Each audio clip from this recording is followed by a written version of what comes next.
നിങ്ങളുടെ ജീവിതത്തിൽ എപ്പോഴെങ്കിലും ഏതെങ്കിലും ഒരു സ്വപ്നം യാഥാർത്ഥ്യമായിട്ടുണ്ട്? എൻ്റെ ജീവിതത്തിൽ ഇതുവരെ ഉണ്ടായിട്ടില്ല. ശരിക്കും നമ്മൾ മലയാളീസ് എന്ന് പറയുന്നത് സ്വപ്നങ്ങൾക്ക് വലിയ പ്രാധാന്യം കൊടുക്കുന്ന ആൾക്കാരാണ്. സ്വപ്നങ്ങൾ എത്രമേൽ സ്നേഹിക്കുന്ന ആൾക്കാരാണ്. പക്ഷെ ഫീൽ ഗുഡ് ഡ്രീംസ് ഒക്കെ റിയലിസ്റ്റിക് ആണെങ്കിൽ കുറച്ച് ടാസ്ക് ആണല്ലേ. എന്തായാലും നിങ്ങൾ ഒന്ന് ചിന്തിച്ച് നോക്കിയാൽ മതി. ഓൾമോസ്റ്റ് നമ്മൾ എല്ലാവരുടെയും ഒരു സ്വപ്നം അറ്റ് എ ടൈം യാഥാർത്ഥ്യമായിട്ടുണ്ട്. അതെന്താണെന്നറിയോ?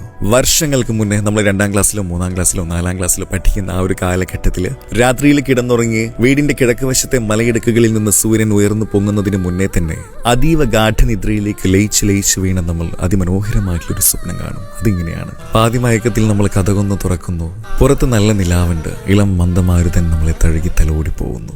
അതിനുശേഷം അപ്പൂപ്പനും അമ്മൂമ്മയും പകൽ സമയങ്ങളിൽ കഥ പറഞ്ഞു തരുന്ന പൂന്തോട്ടത്തിന്റെ ഉയർന്ന തിണ്ണകളിൽ കാലമർത്തി വെച്ച് പാൻ്റാണോ ട്രൗസറാണോ എന്നറിയില്ല, എന്തായാലും അതിന്റെ സിബ്ബന്നൂരി ഈ പ്രപഞ്ചത്തിലെ മുഴുവൻ സുഖങ്ങളും ആവാഹിച്ച് നമ്മൾ അറിയാതെ മൂത്രമൊഴിക്കുന്നു അല്ലേ.